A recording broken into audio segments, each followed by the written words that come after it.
Amara-ception. Yeah? Amara-ception. What if I told you that I was practicing Amara-ception? What if I told you I was really getting into Amara-ception at the moment? What would that make you think? How would that make you feel? And how would it change your expectations of how I'm going to treat you? If you're like most people, it probably doesn't, and that's fair enough, because Amara-ception is not a real word. Thank you, yes. I made it up. It's a nonsense word. But here's the secret about words, the secret they don't tell you. They're all nonsense words, at least at the start. No word has any intrinsic meaning. Words acquire meaning from the thoughts and the actions that we associate with them. So if you want to know what any word means, you need to know what people think and what they do when they say it. I want you to play an imaginative game with me.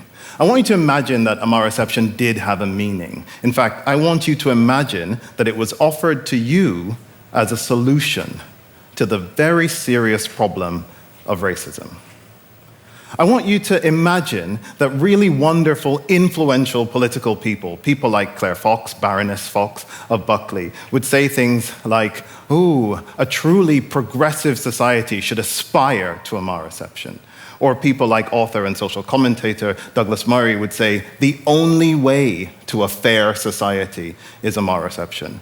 Or people like the American political activist Ward Connolly would say that Amara-ception is the very essence of what America is supposed to be about. What do you think about Amara-ception then? But it gets better. I want you to imagine that all sorts of brilliant people who are high achievers, people who are at the top of their game, people who are role models, people who are importantly black, people like Thomas Sowell and Colin Powell, and even people whose names don't rhyme, like Condoleezza Rice, or, thank you, or Shelby Steele, or Trevor Phillips. I want you to imagine all these amazing, brilliant black people also got behind Amara-ception.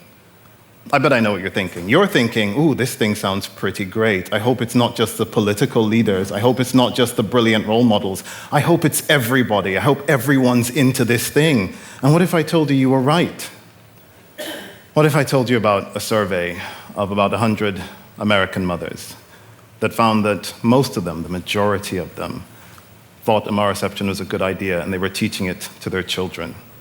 What if I told you about a similar survey of 400 teachers in Germany that found very much the same? The majority of teachers supported Amara-ception, they were teaching it to their students.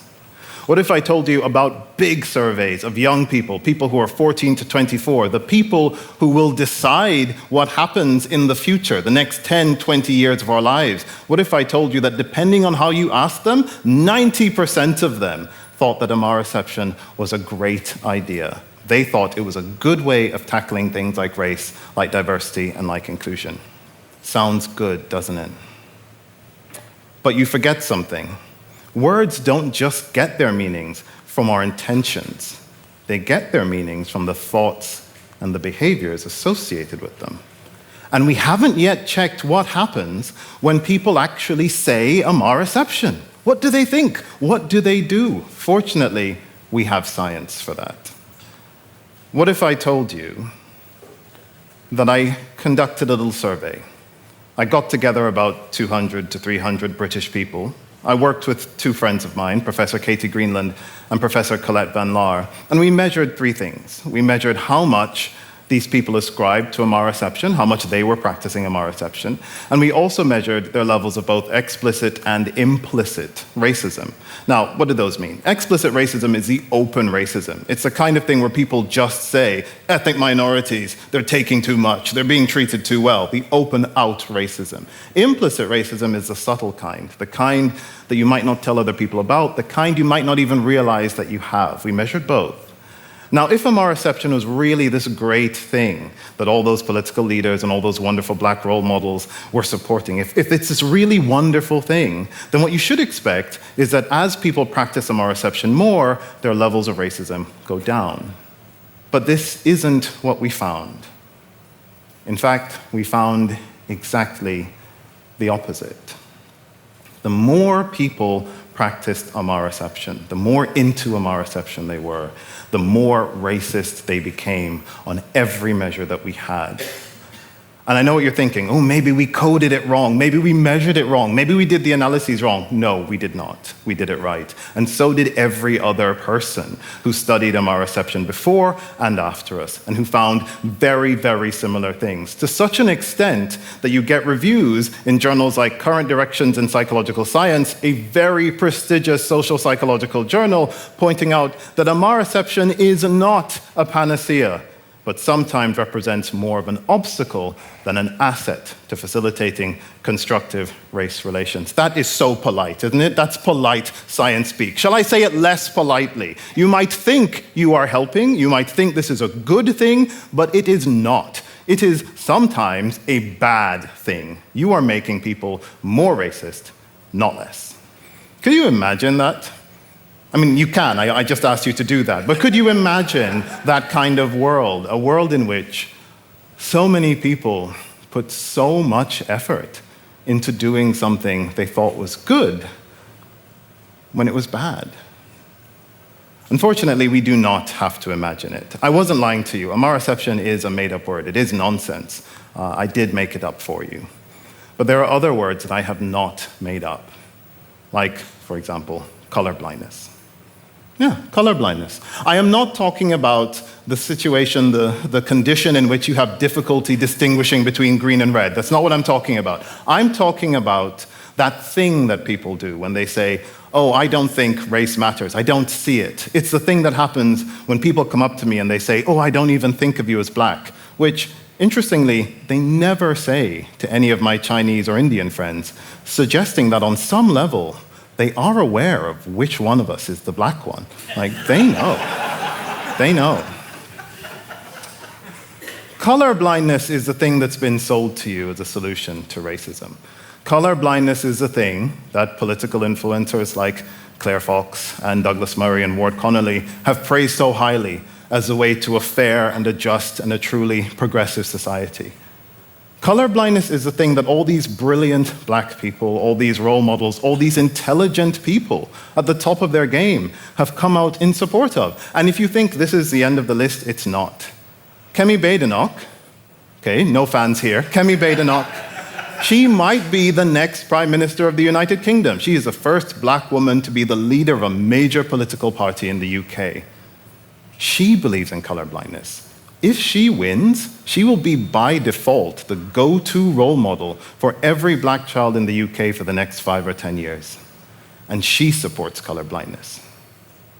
Colorblindness is a thing that all those mothers said they're teaching to their children. Colorblindness is a thing that all those teachers are passing on to their students. Colorblindness is a thing that 90% of young people said was a great idea. Colorblindness is the thing that Professor Eduardo Bonilla Silva in his book, Racism Without Racists, and by the way, he's not just some guy. He is a professor of sociology at Duke. He is the former president of the American Sociological Association. He described colorblindness as the dominant racial ideology for white America today. And that is true in several other majority white spaces as well. Look to your left, look to your right. Thank you for doing that. That's very helpful. You are surrounded by people who believe in colorblindness, who practice colorblindness, and who think it's a good thing, but it's not.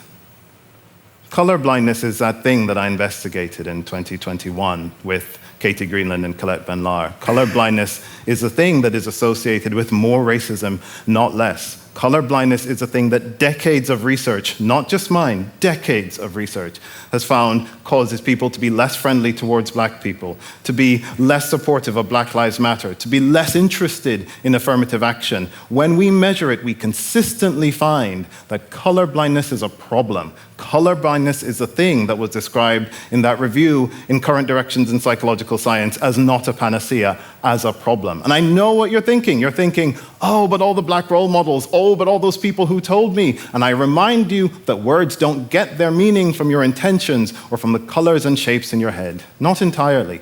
They get their meanings from the things you think and the things you do after you say them. And no matter how much you might intend to make things better, if you decide to go colorblind, you're making it worse.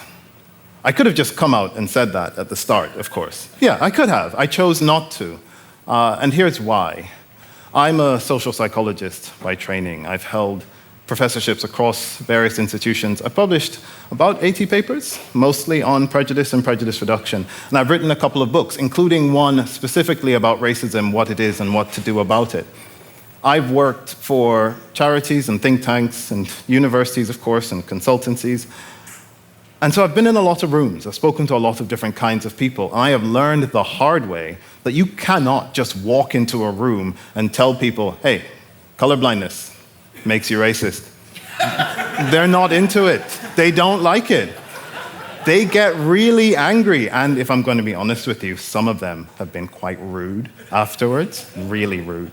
And I understand, because this is something they've invested their lives in. This is something they've been told by their parents and their teachers and their role models from day one. This is how you're a good person. This is how you can show people that you're one of the good guys. And then some guy comes in and tells them, no, you're being more racist, not less. Their feelings take over. It's too big. It's too painful. And with such big, painful feelings, there just aren't going to be facts strong enough to break through. If you think this talk, the point of this talk is just to tell you that colorblindness is a bad idea, it's not. It's actually about that thing I just said, about that feelings over facts approach to solving societal problems. This approach that we cannot afford to continue. Because colorblindness isn't the only thing that we say. We say a lot of things, don't we? A lot of things in this anti-racist space, this feminist space, this diversity, equity, and inclusion space, don't we? Maybe you've said some of these things. Have you said them? Our company has a great diversity statement. Yes? Maybe you've said that? Ooh, or how about, we've done our mandatory unconscious bias training. Have you said that? Ooh, one person has. Their company's done that. Or maybe you're doing the new things. Maybe you're caught up with the new stuff. Maybe you're into meritocracy, excellence, and intelligence. Ooh, or maybe you're into cognitive diversity now. That's very new. It's very chic. Or it is. Or maybe you're one of the old school people who's still saying, oh, I'm colorblind. Oh, we're colorblind. And maybe you think you know what these things mean. But have you checked? Have you ever looked it up? Have you ever seen what the evidence says people actually think and actually do after they say these things? Because the evidence is there. The science has existed for decades. And if you've never looked it up, if you've never taken the time or had the humility to check what people actually do and actually think when they say these things, you might imagine that you're helping, you might intend to help, you might think you're helping. But as far as the evidence is concerned, you might as well be speaking nonsense. Thank you.